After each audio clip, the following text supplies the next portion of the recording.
Hello, good morning students. Today in 12th class physics we are continuing our discussion on photoelectric effect. हम लोगों ने एक lecture ले लिया है फोटोइलेक्ट्रिक इफेक्ट में. इसमें हम लोगों ने फोटोन थ्योरी के बारे में डिस्कशन किया था. फोटोइलेक्ट्रिक इफेक्ट जो पिछली क्लास में अभी हम लोग पढ़ चुके हैं. As usual we will be discussing और will be revising those concepts. हम लोगों ने ये पढ़ लिया था कि लाइट जो है this is made up of photons. Light has a dual nature. Light जो है वेव्स के फॉर्म में ट्रैवल करती है. ये अभी हम लोग जान चुके हैं बहुत डिटेल में. उससे रिलेटेड फिनोमेना भी पढ़ चुके हैं.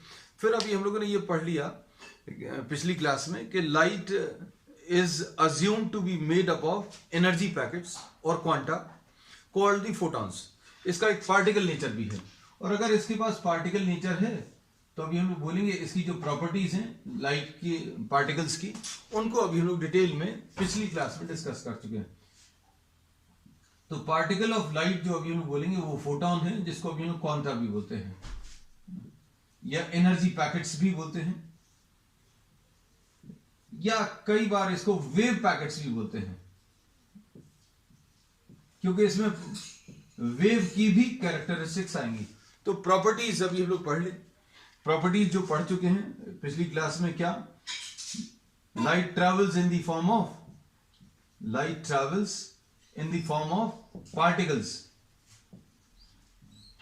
पार्टिकल्स कॉल्ड photons,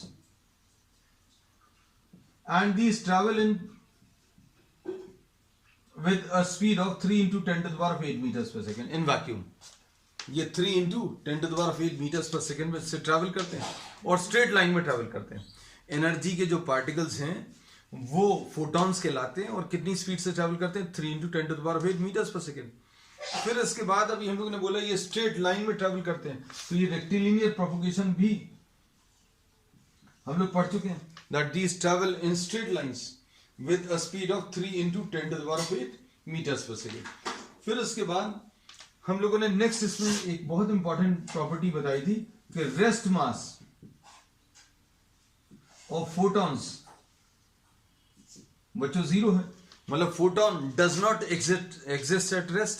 फोटॉन जो है रेस्ट पर एग्जिस्ट नहीं करता क्योंकि ये ट्रैवल कर रहा है with a speed which is equal to speed of light, है ना, 3 into 10 to the power of 8 meters per second.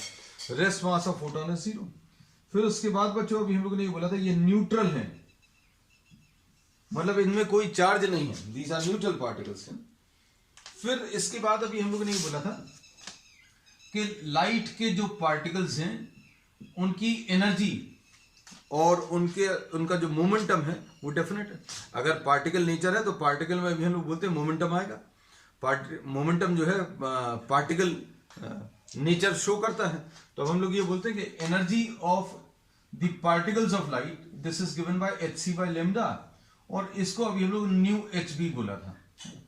फिर अभी हम लोगों ने ये बोला कि momentum this will be equal to h by lambda. h इसमें बच्चों क्या है, प्लैंक्स कांस्टेंट. ये सारी चीजें अभी हम लोगों ने फर्स्ट लेक्चर में बहुत डिटेल में ली हैं. और ये 6.63 into 10 to the power of -34 ऐसा कुछ आता है. 6.63 into 10 to the power of -34 joule second. तो ये energy of all the photons of a particular type of light will be fix. अगर पर्टिकुलर टाइप ऑफ लाइट की बात करें तो लेमडा फिक्स हो जाएगा. लेमडा अगर आपने फिक्स कर लिया,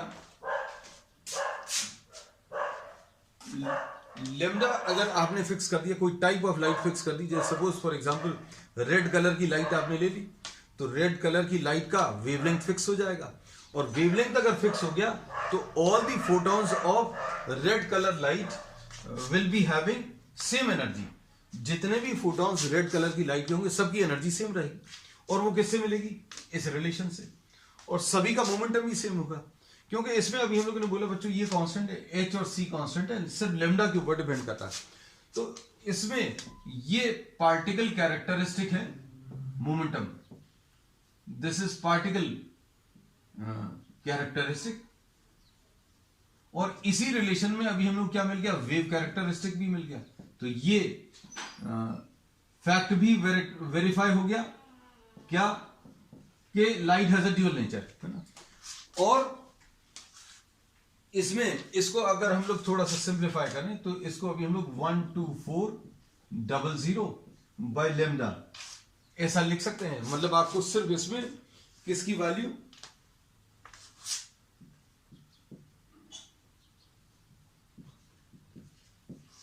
लेमडा की वैल्यू रखनी तो एनर्जी ऑफ फोटॉन्स मिल जाएगा। हम लोगों ने एच की और सी की वैल्यू रखकर सिंप्लीफाई करके आपको एक रिलेशन दे दिया, है ना। तो ये प्रॉपर्टीज ऑफ फोटोन ये अभी हम लोगों ने पढ़ लिया। क्या क्या कि एनर्जी है और मोमेंटम है, और एनर्जी और मोमेंटम सिर्फ किसके ऊपर डिपेंड करता है, एनर्जी और मोमेंटम जो है लेमडा के ऊपर डिपेंड करता है। मतलब जब इसका पार्टिकल नेचर है, लाइट का पार्टिकल नेचर है, light is travelling in the form of photons, photons के फॉर्म में ट्रैवल कर रही है, उस समय पर एनर्जी और मोमेंटम का जो कैलकुलेशन है that is depending on what, that is depending on lambda which is a characteristic of light when it is possessing a wave nature, है ना। तो कहने का मतलब यह है कि ये दोनों टाइप की प्रॉपर्टीज साथ में लेकर चलता है। कौन सी, वेव नेचर और पार्टिकल नेचर, और किसी एक पर्टिकुलर सिचुएशन में कोई एक नेचर इसका डोमिनेट करता है। फिर इससे यह भी पता चला कि किसी एक पर्टिकुलर टाइप ऑफ लाइट के लिए सारे फोटॉन्स की एनर्जी और मोमेंटम सभी का सेम होगा, है ना। अब नेक्स्ट हम लोगों ने नेक्स्ट एक और प्रॉपर्टी ली थी, that the number of photons when light is striking with metal surface, light अगर किसी मेटल सरफेस से स्ट्राइक करेगी तो नंबर ऑफ फोटॉन्स मे और मे नॉट बी कंजर्व्ड। तो लाइट का जो एनर्जी पैकेट है वो जब किसी मेटल पार्टिकल से स्ट्राइक करेगा, मटेरियल से स्ट्राइक करेगा, तो उसके इंटरैक्शन में total energy and total momentum will be conserved. Total energy and total momentum will be conserved, but the number of photons may or may not be conserved. इसका मतलब क्या है, जितने फोटॉन्स स्ट्राइक कर रहे हैं जरूरी नहीं है स्ट्राइक करने के बाद उतने ही नंबर ऑफ फोटॉन्स मिले। फिर उसके बाद अगला जो एक प्रॉपर्टी है, नंबर ऑफ फोटॉन्स मे और may not be conserved, may not be conserved। फिर उसके बाद अगली जो प्रॉपर्टी है बहुत इंपॉर्टेंट, कि इंटेंसिटी के energy of photons does not depend on intensity of light. Depend नहीं करती, देखो इसमें रिलेशन में कहीं पर भी इंटेंसिटी वाला टर्म नहीं आया।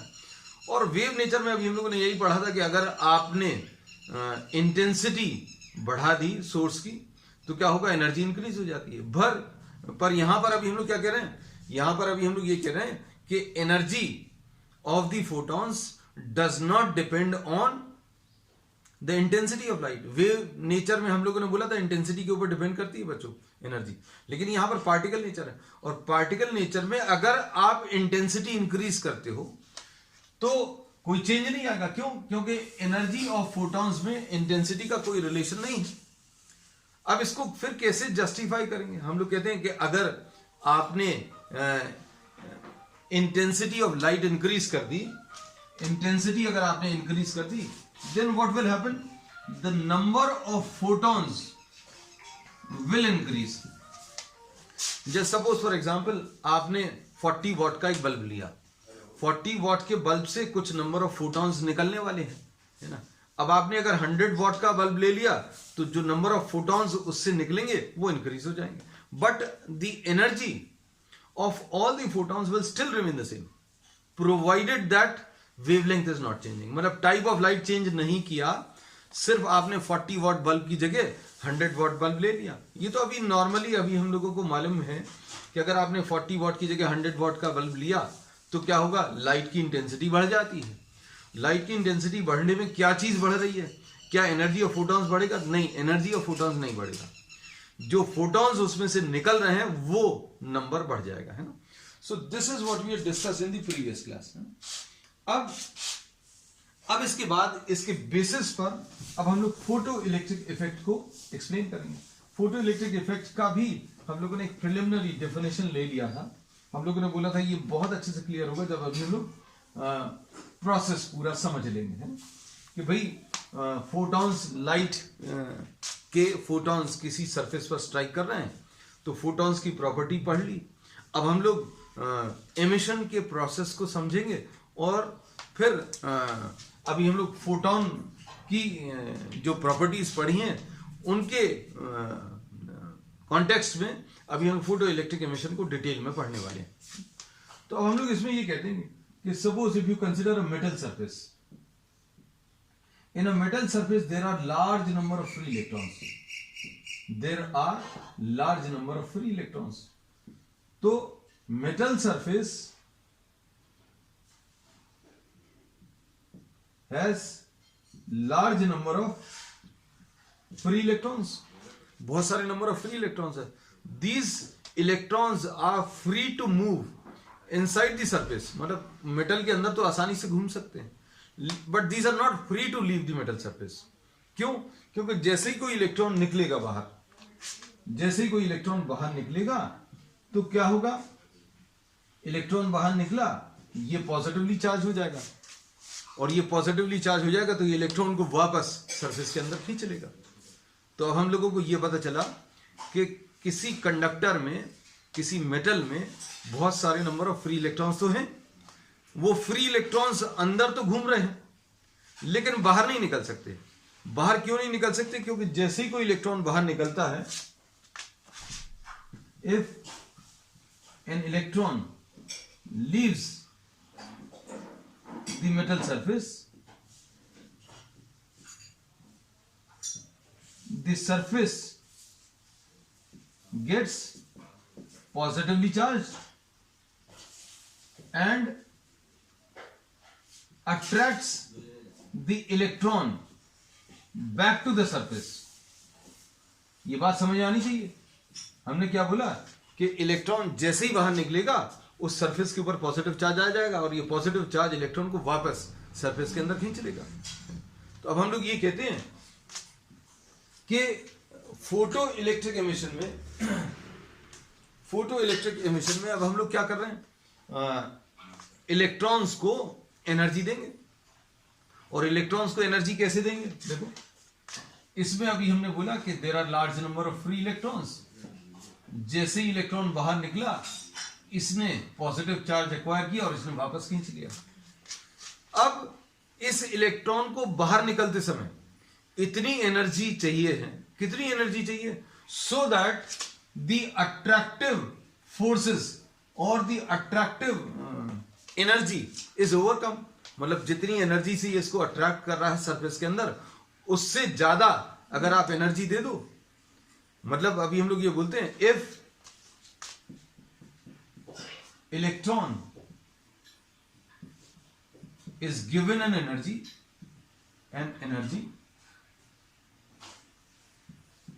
Such that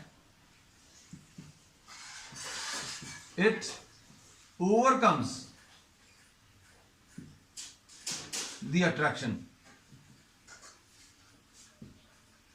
then the electron leaves the surface forever। मतलब हमेशा के लिए ये इलेक्ट्रॉन जो है सरफेस को छोड़कर बाहर चला जाएगा। तो हम लोग ये कहते हैं कि फोटो इलेक्ट्रिक एमिशन में हम लोग ये एनर्जी जो देते हैं वो किस फॉर्म में देते हैं? फोटॉन्स के फॉर्म में। So if light is falling on a metal surface, then light is made up of energy packets. बच्चों, ये एनर्जी पैकेट्स की तरह है। तो ये एनर्जी पैकेट्स क्या करेंगे? जाएंगे, इलेक्ट्रॉन को एनर्जी देंगे और इलेक्ट्रॉन एनर्जी रिसीव करके बाहर निकल जाएगा। तो अब इसमें हम लोग एक नई डेफिनेशन ले रहे हैं बच्चों, क्या? Work function. वर्क फंक्शन जो है फाई से रिप्रेजेंट करते हैं। ये क्या चीज है? The minimum amount of energy required, the minimum amount of energy required to remove an electron from the metal surface. अब हम लोगों ने पहली बार किसी प्रॉपर्टी की, ऐसी प्रॉपर्टी की बात की है जो मेटल से रिलेटेड है। अभी तक हम लोग सिर्फ स्ट्राइकिंग फोटॉन्स की बात कर रहे थे, हमने बोला फोटोन जो है लाइट के पैकेट्स हैं, लाइट के कैसे पैकेट्स हैं, वो उनकी एनर्जी कितनी है, उनका मोमेंटम कितना है, इन सब के बारे में अभी हमने बहुत डिटेल में डिस्कशन दिया। अब हम लोगों ने ये बोला कि इलेक्ट्रॉन को अगर मेटल सरफेस से रिमूव करना है तो आपको कुछ एनर्जी देनी पड़ेगी, और एनर्जी देंगे तो क्या होगा, इलेक्ट्रॉन बाहर निकलेगा। इलेक्ट्रॉन बाहर निकलेगा तो ये मेटल सरफेस पॉजिटिवली चार्ज हो जाएगा और वो इलेक्ट्रॉन को वापस बुलाने की कोशिश करेगा, लेकिन बाहर निकालने वाली एनर्जी जो है वो ज्यादा है as compare to the energy which is trying to keep it inside. जो अंदर रखने की कोशिश कर रहा है उससे ज्यादा एनर्जी आपने दे दी, तो electron will leave the metal surface. So the minimum amount of energy required to remove an electron from the metal surface is called what? Work function.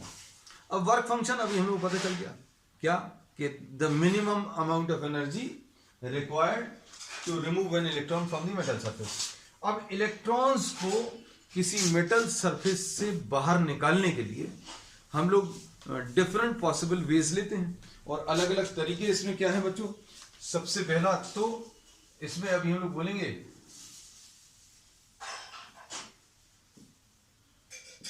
Heat energy.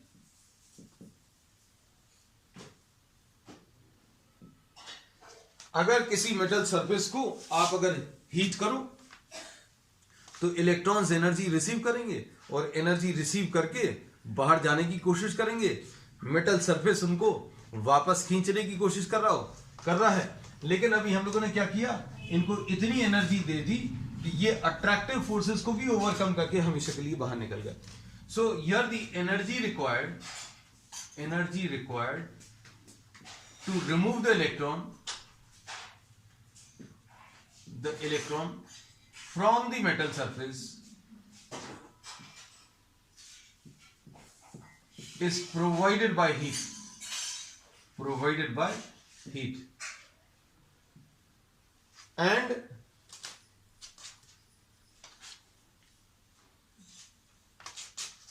the process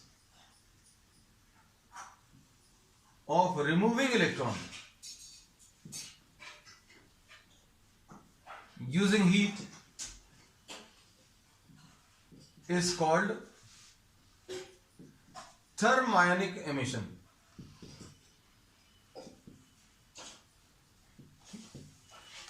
तो ये अभी हम लोगों ने बोल दिया कि किसी इलेक्ट्रॉन को अगर किसी मेटल सरफेस से रिमूव करना है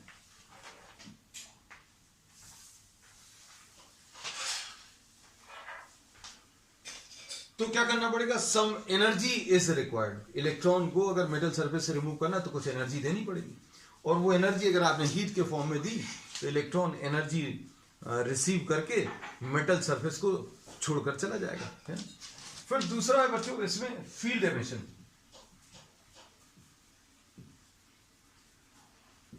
फील्ड एमिशन मतलब क्या है कि आपने किसी मेटल सरफेस के पास में अगर आपने बहुत ज्यादा वैल्यू की इलेक्ट्रिक फील्ड अगर लगा दी, सो दिस पॉजिटिव पोटेंशियल में pull the electrons from the metal surface. इस मेटल सरफेस से इलेक्ट्रॉन्स की direct pulling due to very large value of electric field. इसको अभी हम लोग बच्चों क्या बोलेंगे, फील्ड एमिशन बोलते हैं। और इसके लिए हम लोग कहते हैं बहुत बड़ी इलेक्ट्रिक फील्ड की जरूरत पड़ेगी, and this may vary from 10⁻⁶ to 10⁸ volts per metre. So this much electric field approximately, ये ऑर्डर दिया है कि मतलब लगभग ऐसी। इससे अभी हम लोग को ये आइडिया लगता है बच्चों कि ऐसा नहीं होगा कि 2 वोल्ट्स लगा दिए या 10 वोल्ट्स लगा दिए तो इलेक्ट्रॉन्स इसमें से निकल आएंगे। So to remove electrons from the metal surface very large amount of electric field is required. अब तीसरा प्रोसेस क्या है, हम लोगों को ये पता चल गया है, हम बार बार ये चीज रिपीट कर रहे हैं कि किसी इलेक्ट्रॉन को अगर आप मेटल सरफेस से रिमूव करोगे तो मेटल सरफेस जो है वो पॉजिटिवली चार्ज हो जाएगा, है ना। जैसे ही इलेक्ट्रॉन बाहर निकला ये पॉजिटिवली चार्ज हुआ, ये अंदर खींच लिया इसको, पॉजिटिव चार्ज बन के इसने अंदर इसको अट्रैक्ट कर लिया। तो अभी हम लोगों ने बोला कुछ एनर्जी देनी पड़ेगी। एक तरीका है कौन सा, थर्माइनिक एमिशन, हीट की मदद से इलेक्ट्रॉन्स को रिमूव करना। दूसरा, high value of electric field लगा दो, उससे इलेक्ट्रॉन्स को आप मेटल सरफेस से बाहर निकाल दो। अब इसके बाद है बच्चों तीसरा तरीका, जो अब हम लोग इस चैप्टर में पढ़ने वाले हैं डिटेल में, फोटो इलेक्ट्रिक इफेक्ट। तो हम लोग इसमें ये कहते हैं कि अगर आपको किसी इलेक्ट्रॉन को रिमूव करना है from the metal surface, then light can also remove electrons from the metal surface. Light के जो फोटॉन्स हैं वो एनर्जी के पैकेट्स हैं, वो एनर्जी सप्लाई करेंगे और इलेक्ट्रॉन्स रिमूव होंगे। और अब इसमें इलेक्ट्रॉन्स अगर लाइट की मदद से रिमूव कर रहे हैं, then this process will be termed as photo electric emission, है ना। तो ये क्या है photo electric emission? Photo electric emission, है ना। इसको बच्चों अभी हम लोग इस पूरे चैप्टर में पीईई, फोटो इलेक्ट्रिक एमिशन, ऐसा वर्ड यूज करेंगे, फोटो इलेक्ट्रिक एमिशन, है ना। अब इसमें अभी हम लोग ये कहते हैं कि इलेक्ट्रॉन्स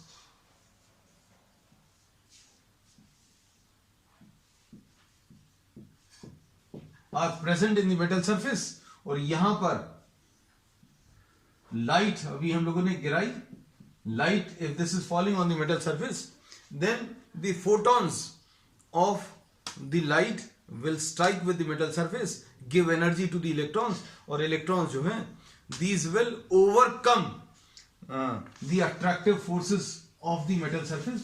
जैसे कोई इलेक्ट्रॉन निकला, ये वापस पुल कर रहा है, लेकिन फोटॉन्स ने इतनी एनर्जी दे दी कि इलेक्ट्रॉन्स इस मेटल सरफेस से बाहर निकल आएंगे, है ना। तो अब इसको अभी हम लोग क्या बोलेंगे? when light of sufficiently small wavelength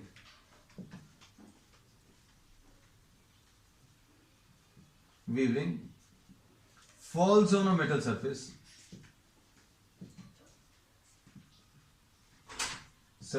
then electrons are emitted from the metal, and this effect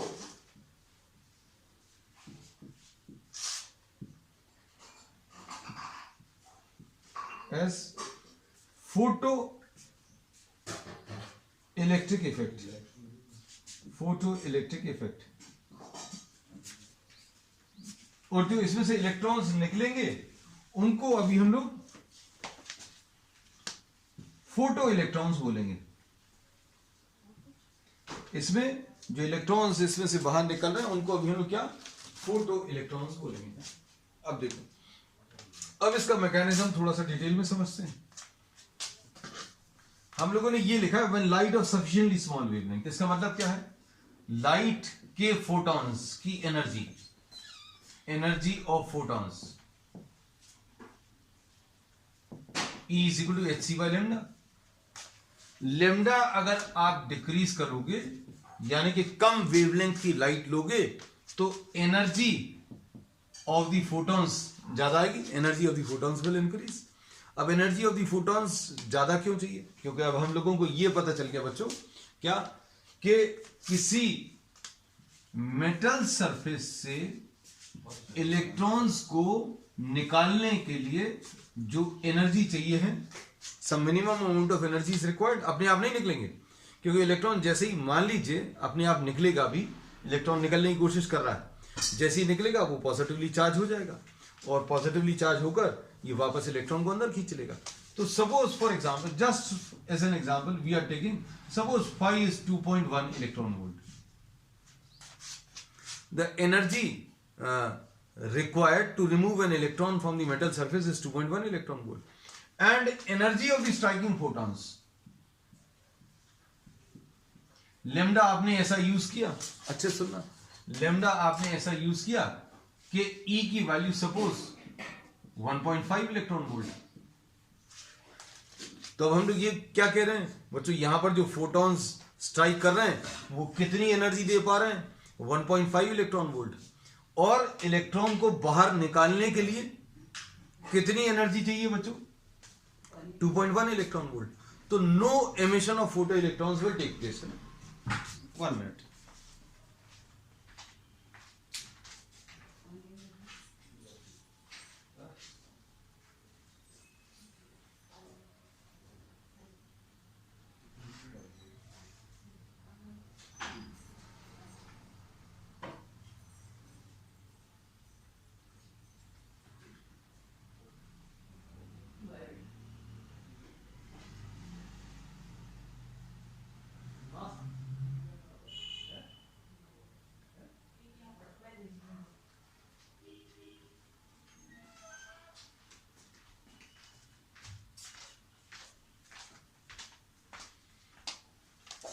तो बच्चों कंटिन्यू करें।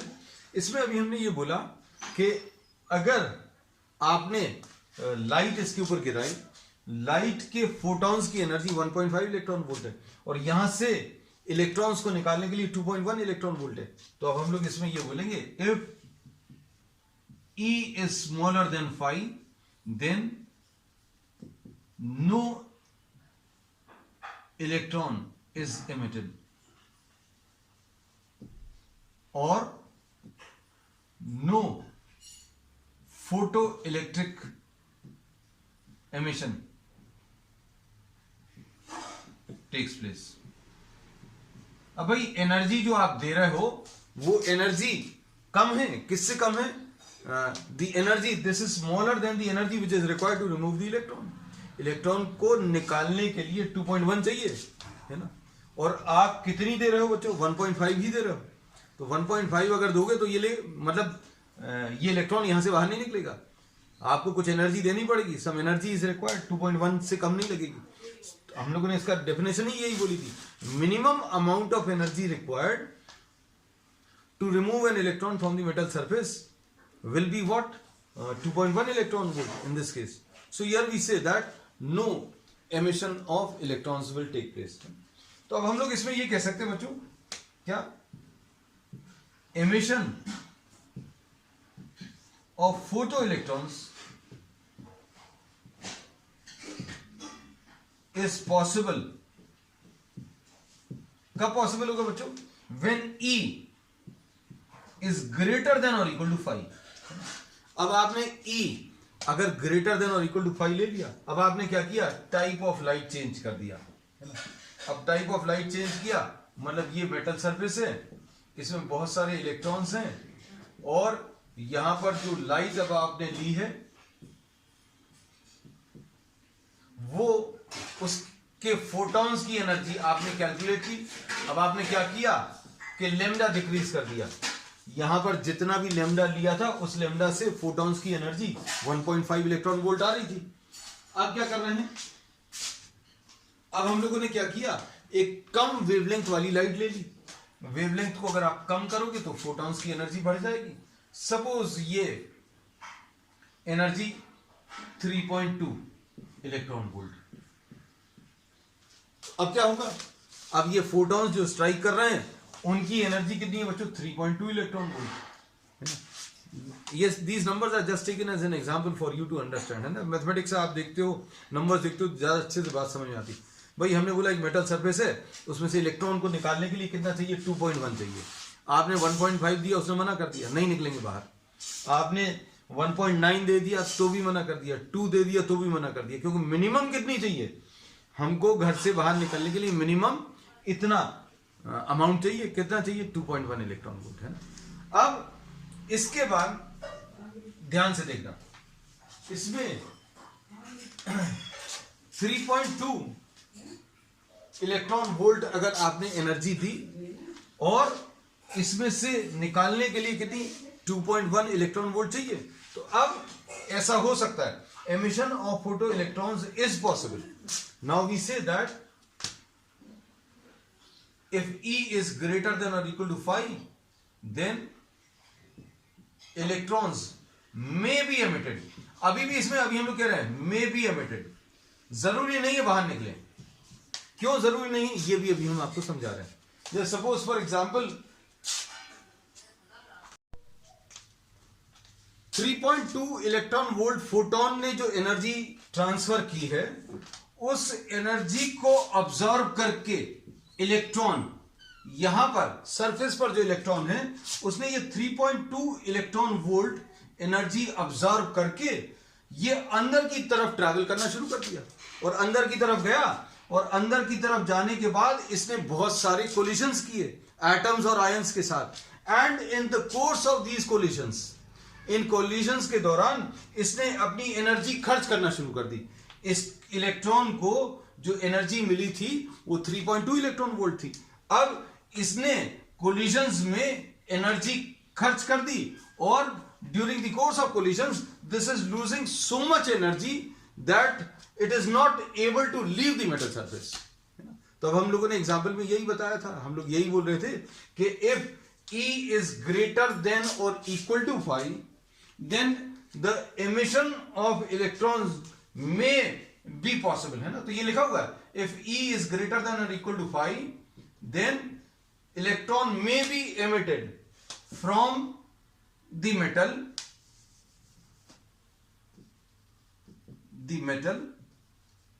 if the electron on the surface makes optimum use of the energy। अब इसका मतलब क्या है, ये भी अभी हम बता दें, थोड़ा सा तो आपको पता चली क्या कि भाई 3.2 इलेक्ट्रॉन वोल्ट आपने energy the. The energy which is given by the photons is hc by lambda, and in our example we are taking this as 3.2 electron volt। अब यहां से इलेक्ट्रॉन को बाहर निकालने के लिए एनर्जी 2.1 इलेक्ट्रॉन वोल्ट। अब हम लोग ये बोलेंगे सरफेस पर बैठा हुआ कोई इलेक्ट्रॉन था, just near the surface, as soon as this receives the energy without wasting energy, this is coming out from the metal surface, then the kinetic energy of the emitted electron will be equal to what? E minus phi। मतलब 3.2 इसको मिली, इसने बाहर निकलने में कितनी 2.1 electron volt खर्च कर दी, तो कितना बचेगा बच्चों? ये 1.1 इलेक्ट्रॉन वोल्ट बचेगा। और ये मैक्सिमम काइनेटिक एनर्जी है। Maximum kinetic energy of the emitted electron is E minus phi। E is the energy of the striking photon, and this is what the work function। ठीक, अब देखो ध्यान से,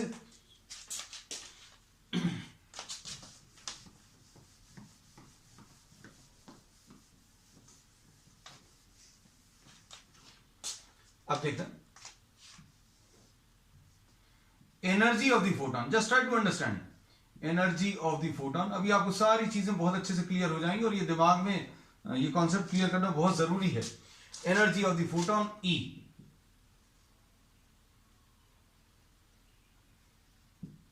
work function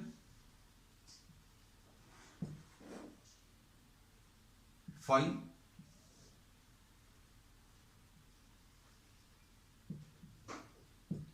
energy wasted in collisions. Suppose for example अभी हम लोग ये बोलते हैं कि energy of the striking photons 3.2 electron volt है और वर्क फंक्शन बच्चों 2.1 इलेक्ट्रॉन वोल्ट है। अब energy wasted in the collision suppose 0 है, बिल्कुल भी एनर्जी वेस्ट नहीं की। यहां पर जो इलेक्ट्रॉन बैठा था, इलेक्ट्रॉन ने एनर्जी ऑब्जॉर्व करी without wasting much energy, this is leaving the metal surface, है ना। तो अब kinetic energy of the emitted electron, ये इसका एक और कॉलम बना ले रहे हैं।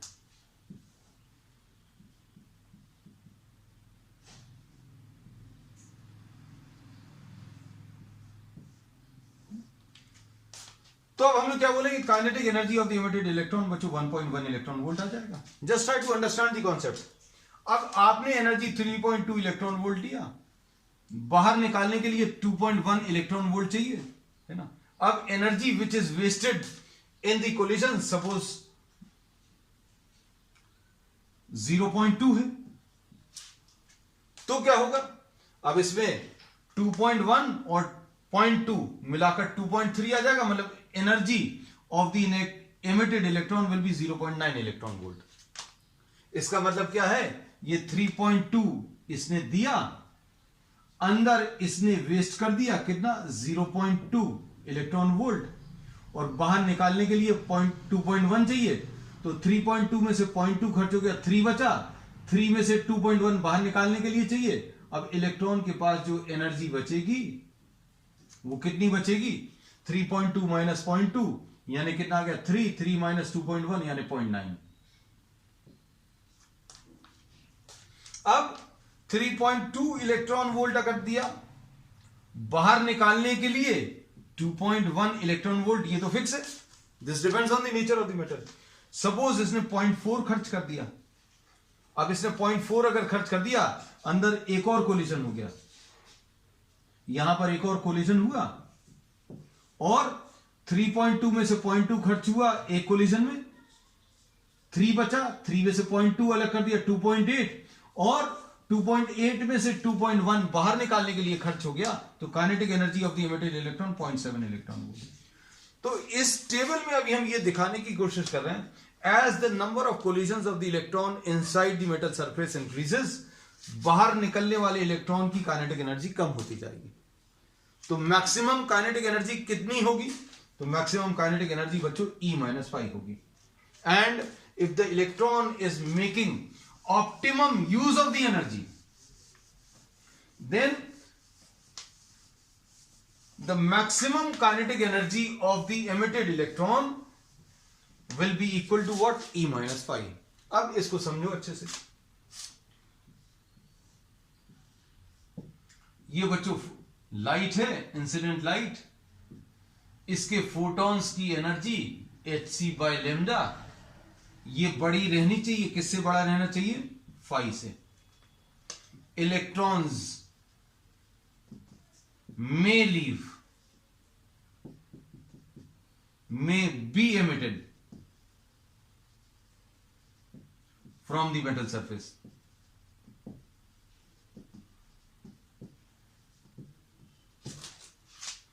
And if an electron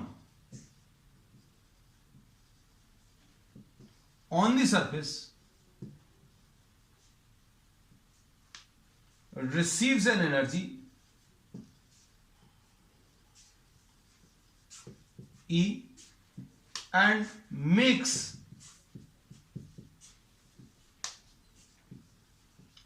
optimum use of the energy,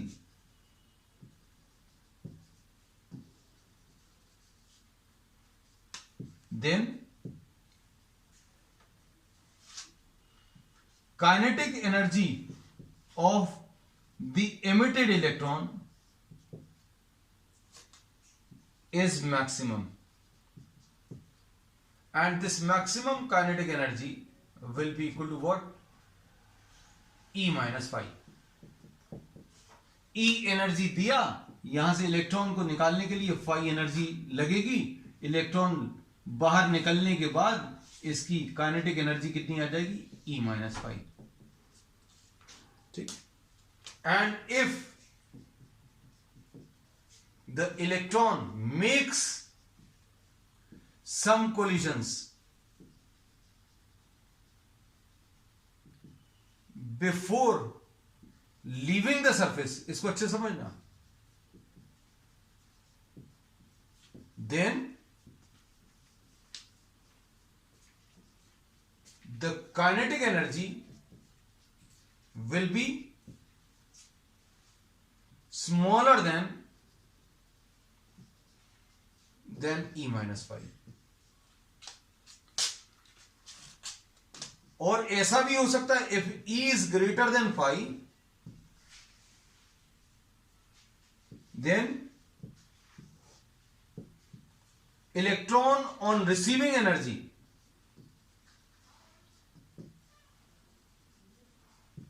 may make so many collisions that it fails to leave the surface, it fails to be emitted, है ना। तो हम लोग ये कह रहे हैं कि आपने एनर्जी दी और एनर्जी फाई से ज्यादा भी है, लेकिन फिर भी ऐसा हो सकता है कि इलेक्ट्रॉन नहीं निकले। इलेक्ट्रॉन निकलेंगे, ऐसा हो सकता है कि इलेक्ट्रॉन नहीं भी निकले, जरूरी नहीं, है ना। तो अब हम लोगों ने ये बोला कि इलेक्ट्रॉन्स और फोटॉन्स का जो इंटरैक्शन है ये सभी के लिए अलग अलग होगा, क्योंकि कोई इलेक्ट्रॉन यहां पर बैठा होगा, उसने एनर्जी अब्सॉर्ब करी, और कितनी एनर्जी उसको रिमूव करने के लिए चाहिए उतनी एनर्जी इस E में से माइनस होगी, and the kinetic energy of the emitted electron will become maximum. And if the electron on receiving energy makes some collisions inside the metal surface, then the energy will be smaller than E-5. So this is what the maximum kinetic energy of emitted electron, E minus 5. और ऐसा भी हो सकता है बच्चों, kinetic energy of emitted electron lies between 0 and E minus 5. Kinetic energy is greater than or equal to 0, smaller than or equal to E minus 5. E is what? The energy of photon, और phi क्या है बच्चों? Work function. ठीक, तो ये maximum kinetic energy आ गई बच्चों. Maximum kinetic energy is E minus 5. और इसको बच्चों अभी हम लोग ऐसा भी लिख सकते हैं, कैसा? hc by lambda minus 5.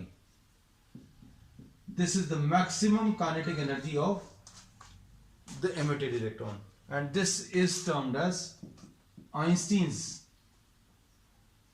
photoelectric equation.